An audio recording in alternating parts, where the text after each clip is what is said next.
நிச்சயமாக தண்ணி நிறைய தான் குடிக்கணும். வெயில் அதிகமாக இருக்கும்போது வேர்வை அதிகமாக போய்கிட்டே இருக்கு இல்லையா? நீங்கள் வெளியில் போனீங்கன்னா, வெயிலில் அங்கங்கே வேலையாக போனீங்கன்னா வேர்வை அதிகமாகும்போது ரீப்ளேஸ் பண்ணணும். ரீப்ளேஸ் பண்ணுறது தண்ணி எவ்வளோ குடிக்கணும்னு கணக்கு கிடையாது. யூரின் வெள்ளையாக போகிற அளவுக்கு தண்ணி குடிக்கணும். அதான். அப்போது வெயிலில் போகலை, நீங்கள் ஏசி ரூமில் தான் வேலை, ஏசியில் தான் உள்ளே உட்காந்துருக்கீங்க, ரூமை விட்டு வெளியிலே போகலை, 10 மணிக்கு மேலே வெளியிலே போகலை, சாயங்காலம் 5 மணி 6 மணிக்கு தான் வெளியில் வர்றீங்கன்னா எப்போதும் போல் தண்ணி குடித்தா போதும். ஆனால் வெளியில் நீங்கள் வெயிலில் வர்றீங்க அப்படின்னா வெயிலுடைய தாக்கம் அதிக உங்கள் வேர்வையில் நிறைய நீர் போயிடும். உங்கள் சிஸ்டமே டீஹைட்ரேட் ஆகிடும். உடம்புல உள்ள அந்த பிளட் வால்யூம், சர்க்குலேட்டிங் வால்யூமே குறைஞ்சி போகும், சுருங்கி போகும். தண்ணி வெளியில் ஏறிக்கிட்டே இருந்தால் என்ன ஆகும்?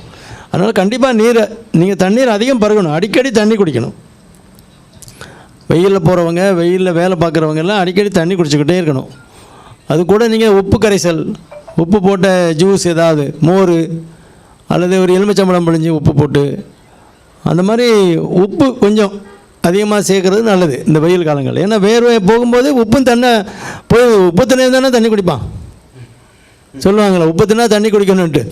தண்ணி குடித்தா என்ன எங்கே போகும்? ஒன்று வேர்வையாக போகும், வெளியில் போகும்போது உப்பையும் சேர்த்து உப்பு தனியாக போகும்போது வேர்வையும் சேர்த்து எடுத்துகிட்டு போயிடும். அதே மாதிரி அல்லது யூரியனில் போகணும். உப்பு உடலில் சேர்ந்துக்கிட்டே இருக்க முடியாது. அந்த 2 சிஸ்டம் இருக்குது. ஒன்று கிட்னி, ஒன்று வேர்வை, ஸ்வெட் கிளான்ஸு. ரெண்டும் ஒரே வேலையை தான் கிட்டத்தட்ட செய்யுது. அப்போது வேர்வை நாறுதும்பாங்கல்ல, அது மாதிரி தான். அந்த உப்பு அதிகமாக வெளியில் வர்றதுனால உப்பு வரும்போது வேர்வையும் சேர்த்து எடுத்துகிட்டு போயிடும், தண்ணீரையும் சேர்த்து எடுத்துடும். அதே மாதிரி யூரியன்லேயும் உப்பு போகும்போது நீரையும் சேர்த்து எடுத்துகிட்டு போயிடும். நீர் போகலை, கிட்னி சரியாக ஃபங்க்ஷன் பண்ணலை, என்ன பண்ணோம்? உப்பு வெளியில் போகாது, நீரும் வெளியில் போகாது. அதனால தான் உடம்புல நீர் சேர்ந்து நீரும் உப்பும் சேரும்போது தான் கால் வீக்கம் வந்துடும். அதிகமான நீர் வெளியில் போய் வெளியேறாமல் இருக்கும்போது மூச்சு திணறல் வந்துடும், பிளட் வால்யூம் கூடிடும்.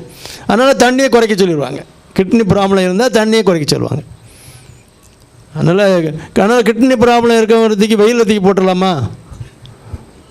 வெயிலில் வேர்வையும் வரும், உப்பும் வெளியில் போயிடும்ல. இல்லை, அது நடக்காது. கிட்னியுடைய வேலையை கிட்னி தான் பார்க்கணும். இந்த தண்ணியும் சோடியம் குளோரைடு மட்டும்தான் வெளியேற்ற முடியும். மற்ற சால்ட்டுகள் நிறைய இருக்குது, அம்மோனியா, வேறு நிறைய உப்புக்கள் இருக்குது, அதெல்லாம் கிட்னி தான் வெளியேற்ற முடியும். அதனால் எல்லா சால்ட்டையும் வேர்வை மூலமாக வெளியேறாது.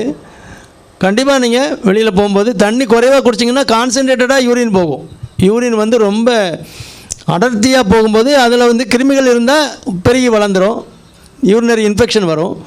அல்லது ஸ்டோன் ஃபார்ம் ஆகும். அதில் உள்ள சால்ட்டுகள் படிஞ்சு ஏதாவது ஒரு சின்ன நைடஸ், எங்கேயாவது ஒரு பாக்டீரியா அல்லது ஒரு செல் டெப்ரி இருந்ததுன்னா, செல் செப்பரேட் ஆகி நிறைய செல்கள் போகுது இல்லையா யூரின்லேயும், அந்த செல்லில் ஏதாவது சால்ட்டு ஒட்டி ஸ்டோன் ஃபார்ம் ஆயிரும்.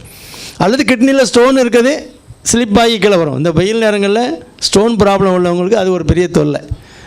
தண்ணி எப்போதுமே நிறைய குடிக்கும்போது தண்ணி நிறைய ஸ்டோனும் ஃபார்ம் ஆகாது. வேர்வை இருக்கும்போது அதிகமாக இருக்கும்போது தண்ணி அதிகமாக குடிக்கணும். அதுதான் முறை.